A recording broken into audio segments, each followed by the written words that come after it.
Welcome to the Traffic and Transportation Decision Meeting. I'm Councillor Lynn Stagg, Cabinet Member for Traffic and Transportation. My opposition spokespeople are not here at the moment. Hopefully they will turn up soon. Some housekeeping rules. If the continuous fire alarm sounds, please evacuate the room and public gallery by the stairwells. Do not attempt to use the lifts. Please assemble at Queen Victoria's statue in front of the civic offices. In order to comply with the Portsmouth Cultural Trust fire marshal regulations, anyone who signed in at the Guildhall reception desk should remember to sign up when leaving the building after today's meeting. May I draw everyone's attention to the fact that this meeting will be live streamed, filmed from a camera at a fixed location at the back of the meeting room, and the recording will be on the Council's website. The camera will mainly capture the backs of anyone making deputations, but there will be some footage of them as they approach and leave the table where the microphones are located, and of people entering or leaving the room whilst the meeting is in progress. Members of the press and public are also permitted to record the meeting on the understanding that it neither disrupts the meeting nor records those stating explicitly that they do not wish to be recorded. Please, can everyone remember to use the microphones provided when they are speaking? So, I'll introduce, I'm sure you know most people, Mike, but would you like to come to the table rather than feel completely isolated out there? So, if I go around. Joanne Walt-Smith, Democratic Services. Pam Chayton, I'm Assistant Director for Transport. Felicity Tidbury, Transport Planning Manager. Joanne Eldridge, Programme Manager in Transport. Access and Equality Advisor.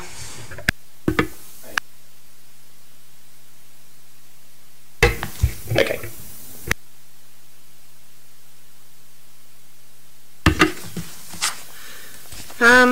Right, do we have any apologies? Not so far, okay. Councillor Chowdhury, you said he's around. Right, okay, he might be held up somewhere. Declaration of members' interest. No, I have no interest, but we'll see if anybody else turns up.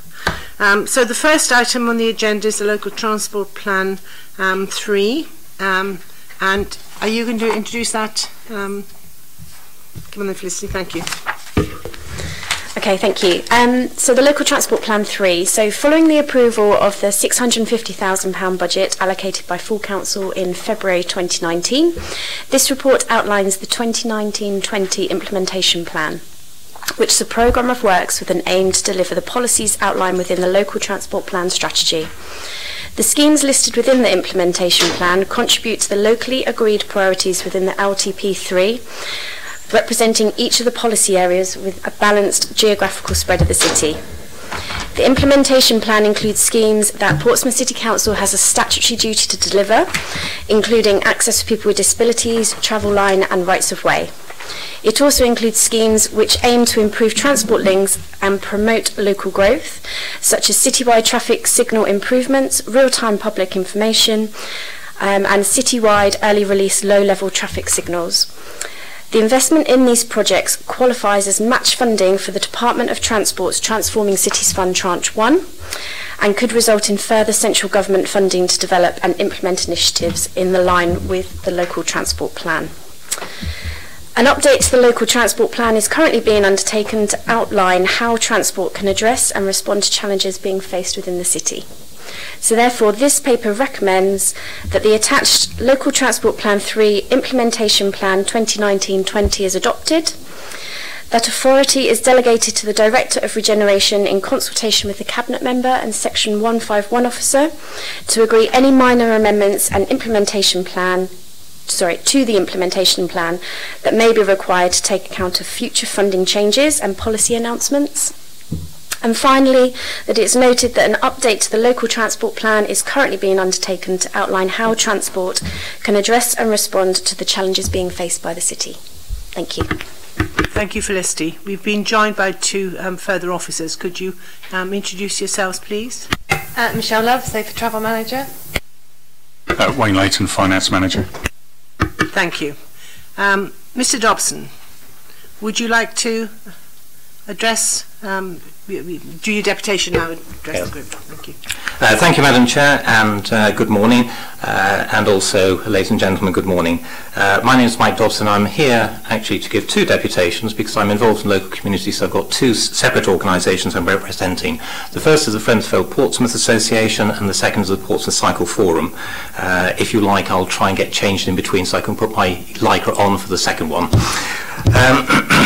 I'd like to deal first with the Friendsfeld Portsmouth, and that is that in the LTP plans, it does say that there's a programme to address residents and councillors' speeding concerns, promote road safety, reduce vehicle speeds and encourage the use of active travel modes.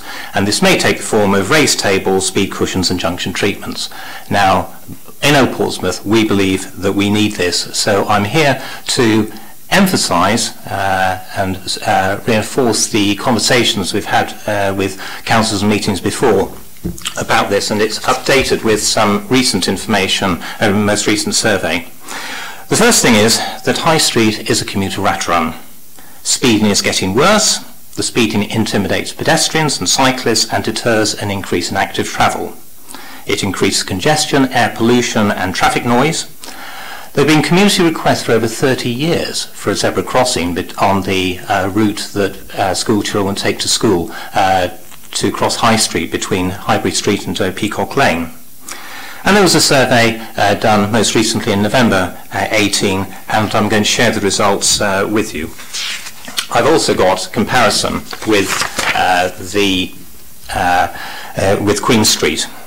Now, unfortunately, not everybody has got a copy of the handouts. I didn't realise there were going to be so many here, and there are unused copies over by councillors. But the first one is that there's a photograph here which is taken during the morning rush hour with a mother and child trying to cross the road. The car there is speeding. In High Street, 83% of drivers exceed the speed limit. 46% exceed 24 miles per hour, which is the speed enforcement threshold. Every day we have 129 drivers exceeding 36 miles per hour and would warrant a summons.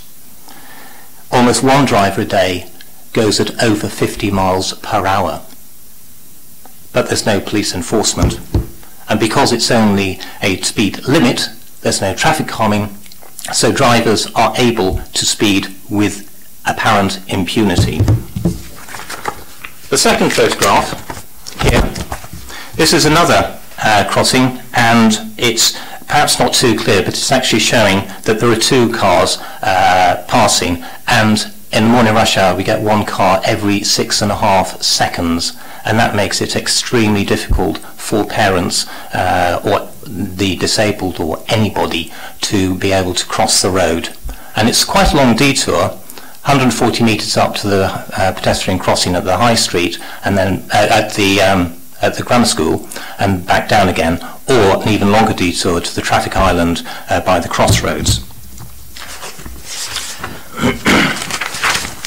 Now, the next one is, this is a graph here, and I know that Pam Turton's got one. I'm afraid I can't share that with others. But this is a comparison between Queen Street and High Street. Queen Street is declared as a speed compliant area. The mean speed is 19 miles per hour. And you can see that actually Queen Street, which has got a fair number of build-outs, the compliance with the speed limit is quite reasonable. But the red columns are showing the speed non-compliance in High Street, and you see that it's a lot worse. So I've been asking, if Queen Street is speed compliant, is High Street speed non-compliant? The second graph is actually showing us percentages, and I know it's a long way, but you can probably see that how the red bars are rising, and that is showing that we've got 46% of drivers are exceeding would warrant a fine or an education enforcement day. That is over 5 times worse than in Queen Street. And Queen Street, they had only one car in over a week that did over 50 miles per hour. In High Street, we got 10. Now, habitually, Port City Council analysis is to look simply at the mean speed and compare that with the speed enforcement threshold of 24 miles per hour, and say that if the mean speed is under the speed enforcement threshold, then there's not a problem. But this analysis shows that mean does not show the spread of results. It doesn't show the high speeds. It doesn't account for the fact, or it doesn't recognise that the speeds are lowered by traffic that is stuck in congestion. And so we get a heck of a lot of speeding. And sooner or later, it's going to be that we're going to get a tragedy. I've been asking, what is the definition of speed compliance? And therefore, what is the definition of speed non-compliance? What is the threshold? Where are the criteria laid down? Who reviews it? How does the council achieve consistency in its assessments? And I've been asked that since September, and I still haven't got the answer. So, Madam Chair, the final points are, we'd appreciate more transparency in how the council makes the assessment of the criteria for what counts as speeding and when action should be taken. It's evident that the 20-mile-per-hour speed limit is ineffective. We'd recognise that police don't do speed enforcement because of shortage of resources, and actually they don't have the manpower to do it at the rush hours. Community Speed Watch hasn't been running for 6 months because we've been waiting for equipment, and even when they do, that's 1 hour every 2 weeks, which is a 0.03% coverage. We need traffic calming. We need the 20-mile-per-hour limit to be changed into a 20-mile-per-hour zone. We need more crossing points, another zebra crossing, and we need some traffic islands in Broad Street. Now, the Old Portsmouth Area Traffic Study has been running, and we've welcomed the very good engagement with between the community and Port City Council over this. I believe the report has been finalised, and I've already made a request via Mrs. Stephen Flynn, which I hope has got to you, that we would very much welcome the opportunity to be able to discuss the draft before it is published. And I hope that the message that I've given this morning shows the importance of addressing contentious issues before going to print. Thank you. Thank you, Mr. Dobson. Pam, would you like to make any comments? Well, if I can start with your last point first. Yes, you're quite right that the Old Portsmouth study is now in its final draft stage, if you like, and we would be delighted to share that with you as chair of, as a representative of FUPA and Traffic and Transportation Issues. So we would be delighted to have that dialogue with you once we've been able to share it with the ward councillors, who as yet haven't seen that draft. So that will be on its way to you, and obviously at that point, once we've discussed that, we will be able to go back to the group and the wider community to share the findings that we've made and actually focus on addressing the issues that have been raised in that report in the best possible way that is going to be acceptable to the community and meet their needs. So we are feeling that was the right approach to take, looking holistically at the area so we could act in a holistic way and in an effective way that responds to the multiple issues which were raised. So hopefully that will give you comfort. With regards to the speed compliance and what makes a compliance or not, I am more than happy to go back to the officers and ask them to provide that detail to you, and apologies for the fact that you've been waiting for that since September, so I will get that information to you as soon as I can. Thank you very much. Thank you, Pam. Has anybody else got any other comments on this? No? Can I say, I mean, I haven't seen the draft, I've just seen the pile of information, but not had a chance yet to read it.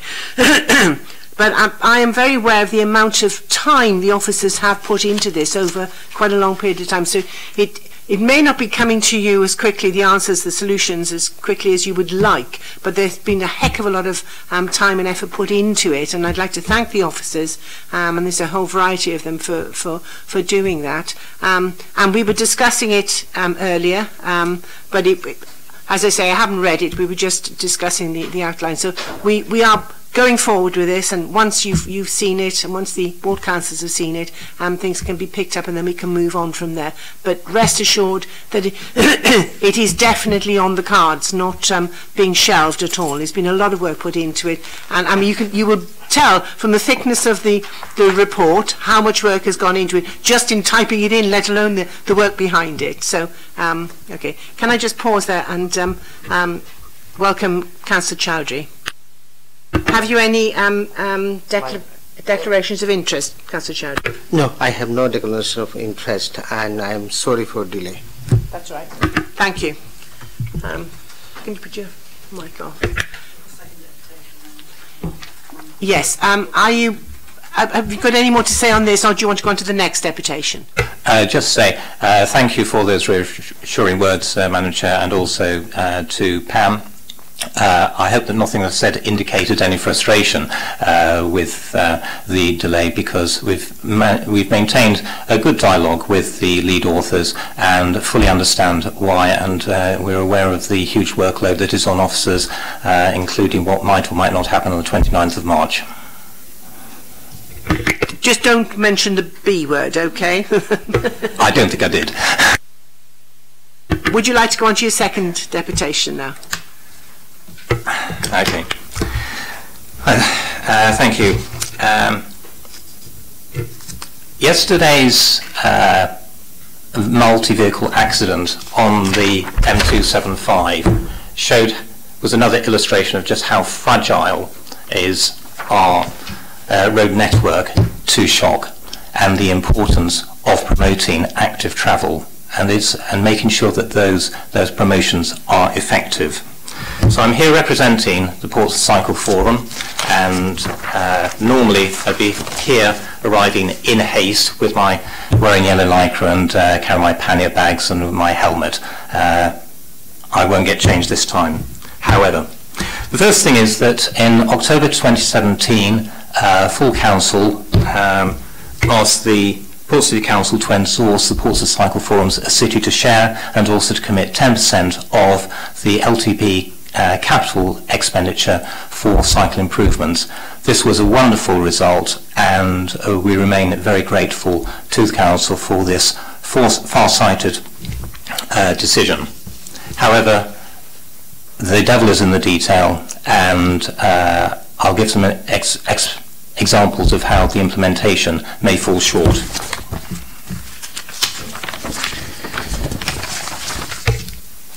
I'm not experienced in understanding local government finance, but I spent some time going through the reports and with the help of my colleagues on the committee, and as far as we can work out, that the 10% of the LTP will be spent on cycle schemes.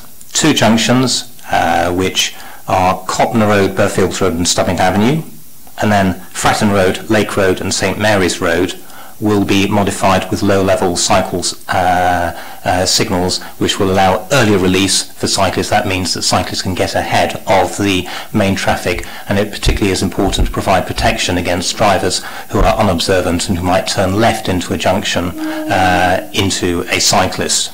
There are also going to be some work at Guildhall Walk, Alec Rose Lane, and also in Milton Road with Priory Crescent Junction. And it looks as if this might come to £65,000, so the target is met. But we do ask, is this being the best use of limited funds? Is it going to give value for money? We also note there are no specific active travel schemes in the budget. And also we're not clear about how much of this is going to be spent and how much of it is actually being offered up as match funding for the Transforming Cities Fund, and if that match doesn't take place, will the money be spent? Also ask, how do the priorities here compare with remedial work elsewhere, where we have got on our cycle infrastructure, we've got a lot of legacy problems. Now, the next one, and I'm afraid only some of you will be able to see this, but Councillor Chowdhury will see it. It's a photograph of what may be the first installation of low-level cycle lights in Anglesey Road when the junction was extensively remodelled. We used to have a good cycle facility there. There was an advanced stop line. There was a cycle lane of 1.2 metres width, which, although it wasn't as wide as we would like, allowed cyclists to get into the advanced stop line reservoir. However, with that remodelling of the junction, the advanced stop line was removed. The cycle lane has been narrowed to 1 metre, which is well below the minimum acceptable width by the Department for Transport. And the photograph there shows the intimidating chasm that is made when an HGV positions itself right next to the cycle lane. This isn't making cycling attractive, and people don't feel safe. It's also, I would argue or ask, was it actually necessary to spend the money here? Because Park Road just beyond, there's no left turn, and the curb was modified so that drivers can't actually make that turn. So the purpose of allowing cyclists given the protection seems to be negated. And then the next thing is that the early release, the norm is about 4 or 5 seconds, but actually in this location it's only 2 seconds. And although the council has got a very far-sighted strategy to encourage active travel, there's also something called the network management duty, which is the requirement that a local authority shall make the best use of its road network. And all it takes is one officer who, in his or her opinion, decides that the best use of the network is to take road space from cyclists and give it to motor vehicles, and we end up with something like this. Port City Council spent a lot of money in making things worse. This is not value for money. On the next page, and again, I'm afraid only some of you will see this, but this is a photograph of a legacy problem we have in Stamshaw Road, and Councillor Stagg is aware of this because we discussed it last October. This is where the cycle lane is too close to the parked cars. If a driver opens a door, it goes into the cycle lane, and if unlucky, the cyclist will be hit and could actually be knocked off the bike and into the path of a motor vehicle.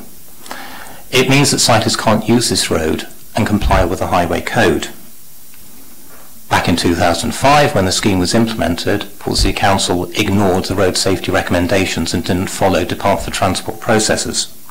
And so we ask, what has to happen here to get it remedied before somebody's killed?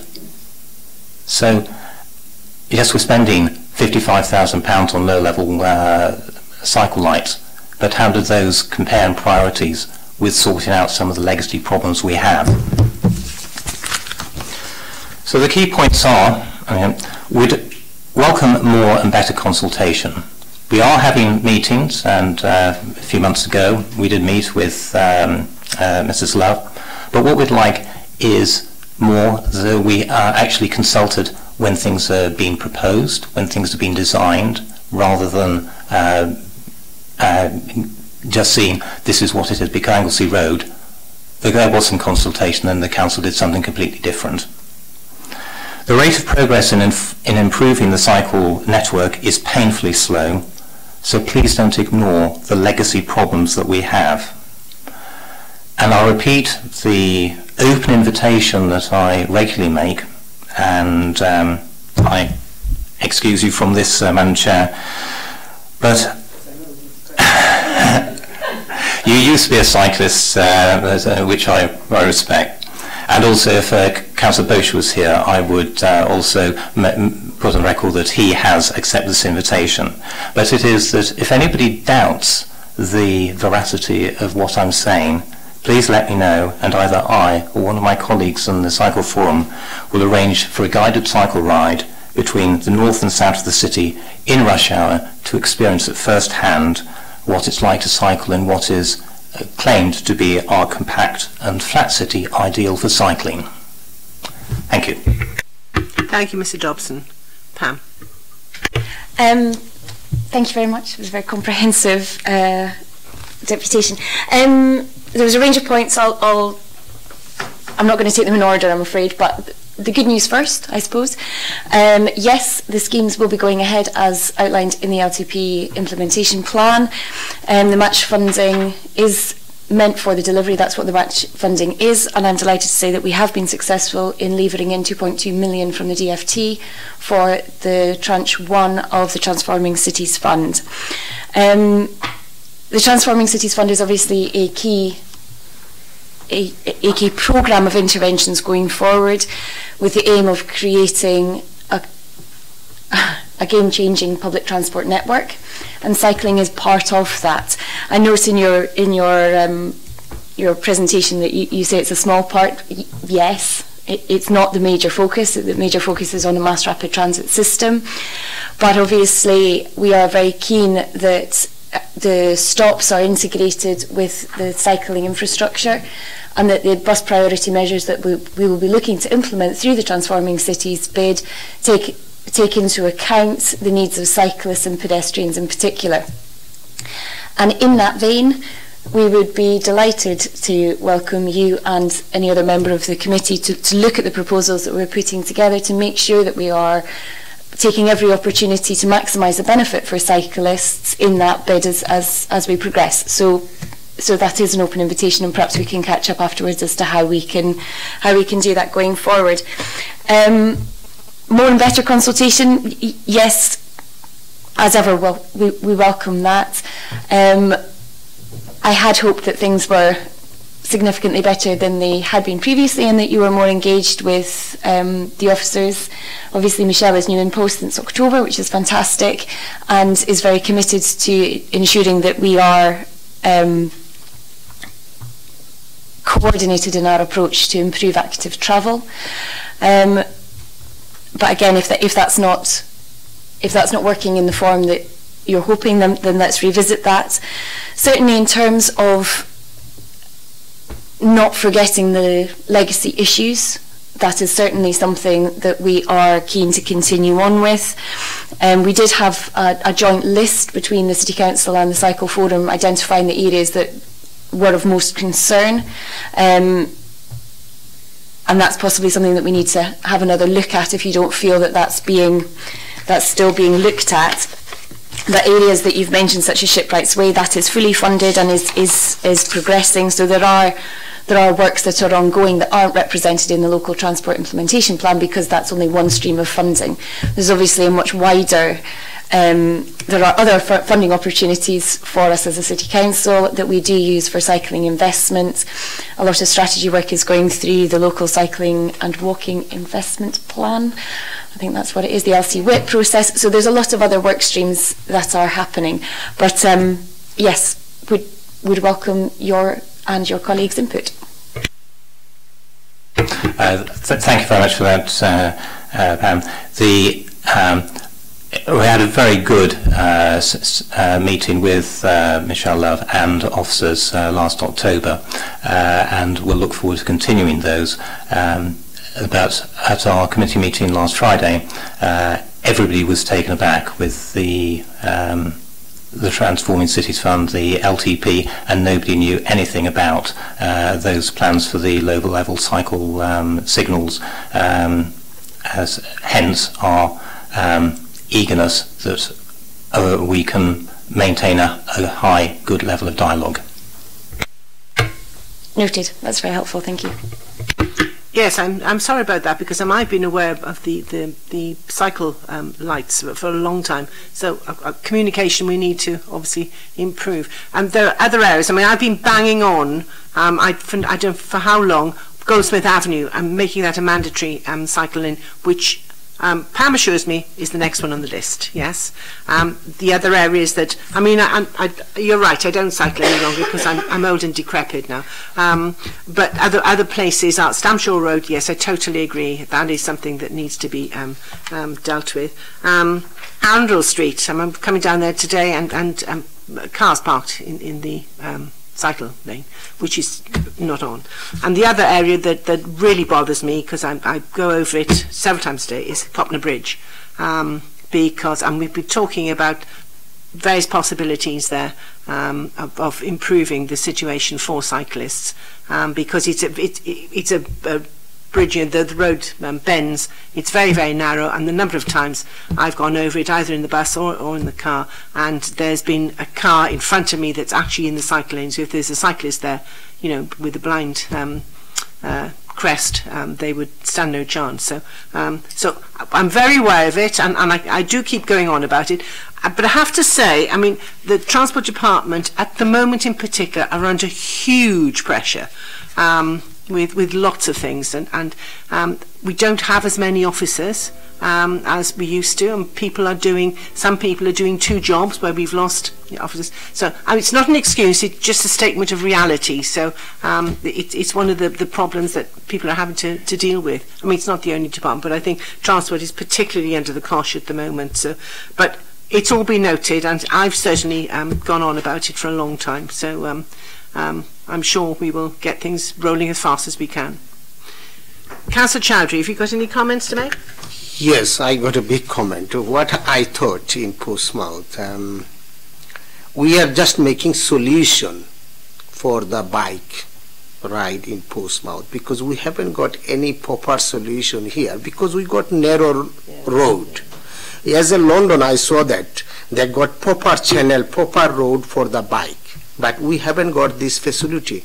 We haven't got their chance because narrow road. As you said, when people can open the door, open and close, bike will be on the road. Accident can be accident. But one side parking issue, another side narrow road. So there is just minimize to maximize. That's making solution for it, for the bike. So I think is a proper solution. We have to think about the pavement. Maybe we can somewhere where is the big pavement, we can make little bit narrow the pavement and make the proper bike channel, bike road. Because what we're doing just for solution, one cutting, one, because there is parking issue all over the city. All over the city, people are frustrated. We take the parking from the Goldsmith Avenue, put the bike lane, but again, where goes this car? They are struggling. And what you said, it is, we are frustrated, people are frustrated in this city for the parking issue. Even bike are not safe at all in this city because road are narrow. There is not a proper anything, just for solution. So I think we need to think for the future, how we can make the proper things for this city, not for the solution. That's all. Thank you, Councillor Chowdhury. Mr Dobson, have you got another comment?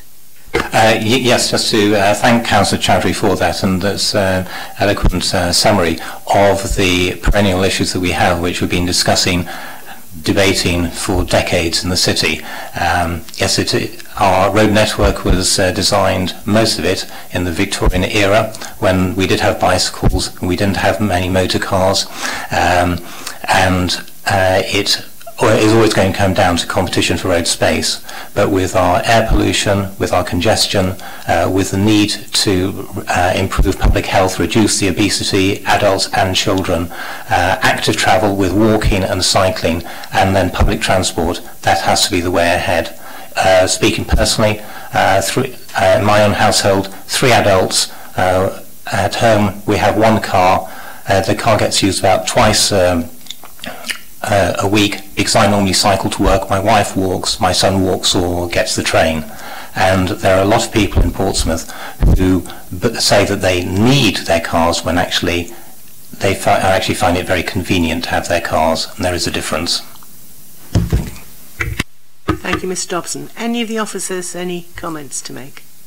I did say to Pam this morning, I was a bit surprised there was no mention specifically about cycling within the LTP 3, and I mean there are things going on, so it would be good to actually add them in, because it is a high priority, particularly at the moment with the air pollution problems, etc., that we have, and congestion.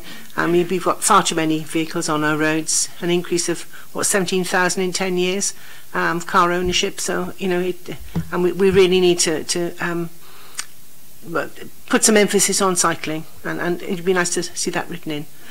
Otherwise, I will agree with everything that's been recommended in here. Thank you, Mr. Dobson. You were free to go unless you wish to remain to listen to the rest of what's going on. But thank you very much. And thank you very much, Madam Chair, Councillor. Thank you for your time.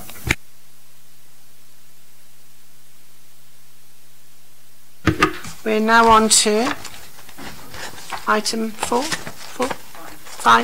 Sorry. Let me find it.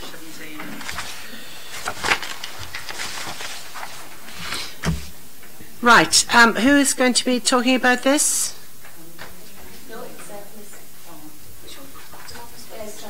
Demand responsive transport. Is it?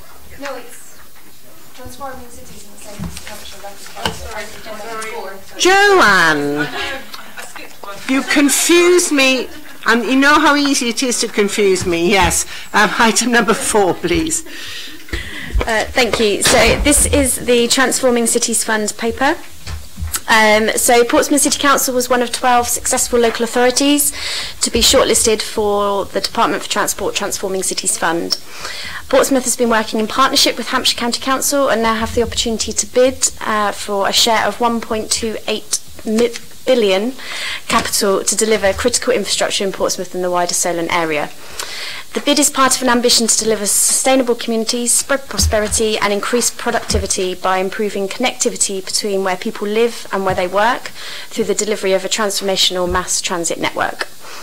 So the Department of Transport have released 2 waves of funding for the Transforming Cities Fund. The first was an opportunity for shortlisted authorities to bid for quick wins, and this is for projects that could begin within the financial year 2018-19 and support the overall bid.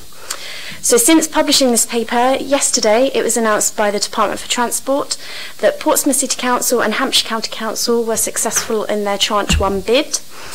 And this was a package of 2.2 million for Portsmouth City Council, and this includes real-time information across the city to improve customer journey experiences, key junction signal updates, and there's 3 junctions including Copner Road, Burfields Road, Stubbington Avenue, Fratton Road, Lake Road, St Mary's Road, and Eastern Road, Havant Road, Farlington Avenue. So further information on the government's ambition for the transforming cities for Tranche 2 was published recently in February 2019, and we are currently now developing our package of measures for the bigger Tranche 2 bid, which will be a submission of a draft strategic outline business case on the 20th of June 2019, followed by a full strategic outline business case on the 28th of November 2019. Therefore, the recommendations of this paper are that progress on Tranche 1 for the Transforming Cities bid for Portsmouth and the wider South East Hampshire region is noted, with a further report on the programme detailing progress towards Tranche 2 to be provided following the government's announcements. And secondly, that authority is delegated to the Director of Regeneration in consultation with the Cabinet Member for Traffic and Transportation to agree contractual and other arrangements as necessary to facilitate joint working to develop a strategic outline business case for the Transforming Cities Fund with Hampshire County Council. Thank you. Thank you, Felicity. Can I just sort something out, because the announcement was 4 million, so I'm presuming the rest of it is for the Hampshire part of the bid, but because if people are listening to this, watching it, they're going to be confused.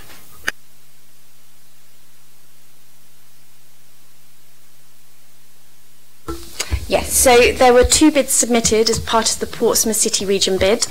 So the one that Portsmouth was included in was it was for 2.647 million, of which 2.2 million specifically was for Portsmouth City Council, and then 400,000 for Hampshire County Council to develop their real-time information, recognising that actually we're looking at continuous routes into the city and it doesn't stop at the boundaries, so we're looking at those continuous routes. The other bid that went in under the Portsmouth City Region South East Hampshire Rapid Transit bid was for the Gosport link, which is Rona Bridge. So that was specifically put in by Hampshire County Council. Thank you. Thank you. Councillor Chowdhury, have you got any comments? Yes, we got the money, then just going to improve. I'm happy to accept the recommendation. If people had seen Pam and myself yesterday when she came to tell me, we were like children. So pleased. No, it was really such good news, because there's such a lot that needs doing, and we're starting it. And can I express my thanks publicly to Felicity for the brilliant bid that she obviously put together, because you know, without it we wouldn't have got, well, we might not have been as successful as we are. So thank you very much. Any comments from any of the officers? No? Okay. Then, yeah, I'm very happy to note that we've got it. I'm very pleased that we've got the money, and for the authority to be delegated to Tristan to carry on with a good work. And now we're on to item 5, Joanne.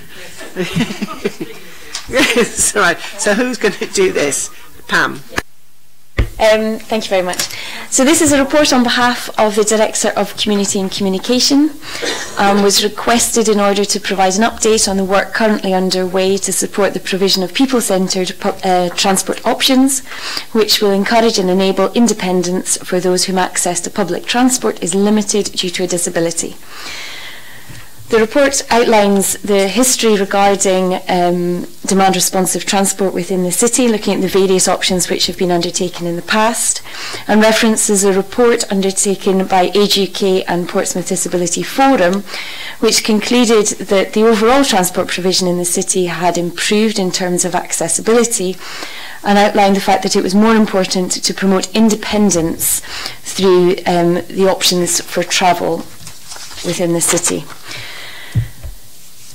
So in seeking to deliver this more people-centred response, we are currently undertaking 4 work streams. We're looking at demand-responsive wheelchair-accessible private hire vehicles and hackney carriages, and to increase the availability of these wheelchair-accessible taxis. We're also looking at a Hive minibus, which is due to be launched in spring 19, which will distribute mobility scooters across the city, enabling people to access the facilities in their local areas. Progressing with a Good Neighbours scheme, which provides transport through a group of individual volunteers using their own vehicles. And then the final one is an investigation into the extension of the use of the concessionary bus pass for disabled people to allow them to utilise their pass all day. Thank you. Could you explain for people who will be watching this, the Hive? Because it's nothing to do with bees. No, it's not, and I'm going to pass over to Gina. Gina, thank you. Well, the Hive is a concept, but it's based in the Central Library, so it will be a centre for the voluntary community sector. So people will be able to go there, get advice of what they need, and you know, it's just going to be the centre hub for hopefully that people will use to gather their information. Thank you. Do you want to make any comments on this in general?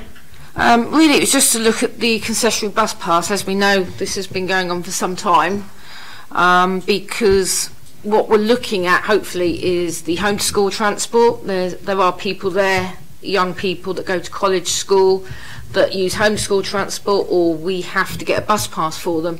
So by doing this, hopefully it will save money there, which will override what it will cost to actually do this. Because obviously we want to encourage people, especially people with learning disabilities, going to day services so they can carry on with their purposeful activity, and they're not put at a disadvantage, because as we know, disabled people are the most disadvantaged group, so we need to do what we can to encourage people to be independent and get out and about using public transport rather than relying just on a bus picking them up, taking them to certain areas. Wayne, you're the holder of the purse strings for this. You are looking into the financial viability of us supporting this, aren't you? Yes. Thank you. I'm hoping that we will persuade Wayne that it is a very good cause. And Gina, you as somebody who is disabled, obviously you would support it for lots of reasons. Can I just pick up the point you said about the homeschool transport? I mean, apart from saving the money, I think socially it is probably better for the children as well, because they'd be mixing with able-bodied people, and that's the world they live in. Also, by doing this, we can obviously try and do some training with individuals. So it's like travel training that we used to do years ago, and it's about promoting independence, and so they can actually get from A to B. But it's also a process of working with the parents, because sometimes parents are very protective, and so it's about reassuring them that they can do it. Thank you. And do you know how far we've got with the private hire and Hackney people about disabled? Because I believe there were only 2 vehicles that were with disability, whatever the word is, friendly. Yeah, it's certainly a very small number within the city, and we are continuing to work through those options with private hire industry at the moment. Thank you. Councillor Chowdhury. Yes, in our city we got very less disabled facility in transportation. Especially I like to recommend to bus service. They have no proper facility for the wheelchair access, and this is very important for us to make sure all the bus service they have proper facility for the access for the wheelchair. Then, and also we can't put the pressure on the Hackney taxi or private hire taxi too much, because they have to live on it as well. They have to see their finance, their capability, because they are bread and butter on the wheels. So we have to consider that matter, and also we have to encourage them. The Hackney license holder and private hire, they got as much as possible for access for the disabled people facility for the wheelchair, and this is very important for the private sector, and also for the school children, university students, because I saw that sometimes parents are frustrated to drop the children in the school far away distance. If they got a communication with the bus service, their children can easily go to the school, and also we got a less traffic on the roads. So we need to see how can make the good opportunity for the transportation for our next generation, not for the solution. That's all. Thank you. Can I just add, I mean, the buses actually these days, I mean, they're low floor, they lower themselves down, they've got ramps, and I think if there's more than one person in a wheelchair, that's when you start getting a problem, but otherwise they are much better these days. Gina, you want to come in on this? It was just to say that from 2016 we actually had all the bus stops had been raised, so we were actually way ahead than other authorities, and now all the buses are super low floor buses, so you can get on. Obviously it's about, sometimes there's issues with drivers, but it's about awareness and training, and yeah, you're right, if there's one wheelchair on there then there's not room for another person, so you have to wait for the next bus. But I mean, luckily in Portsmouth, where it's such a densely populated area, we have buses all the time, so you don't normally have to wait that long. Thank you, Gina. Anybody else want to say anything? I just wanted to add on taxi drivers. Through the licensing committee, they are looking at section 165 and 167 of the Equality Act for maintaining a list of all the private hire Hackney carriages for disabled access. Obviously what we need to do is work with taxi drivers. Don't want to put pressure on them, but it's about working with them and trying to work out how they can gain something extra if they do the extra training for disability awareness training. And that's a lot of the issues, that the drivers don't have that awareness training. They don't know how to get people on and off the in the taxis. So it's about working with them and trying to improve their awareness. Thank you. I think we're making progress. It has been perhaps a bit slow, but I think we're getting there. So the recommendations, well, just it's to note, isn't it? Yes. So I'm very happy to do that. And I want to say we're still pursuing, looking at other. We did look at a particular company that was providing demand responsive, where you use an app, and unfortunately that company folded, but we are still pursuing that to have another avenue for disabled people. So yes, thank you. I'm very happy to support all that, note it and support it, and thank you all very much.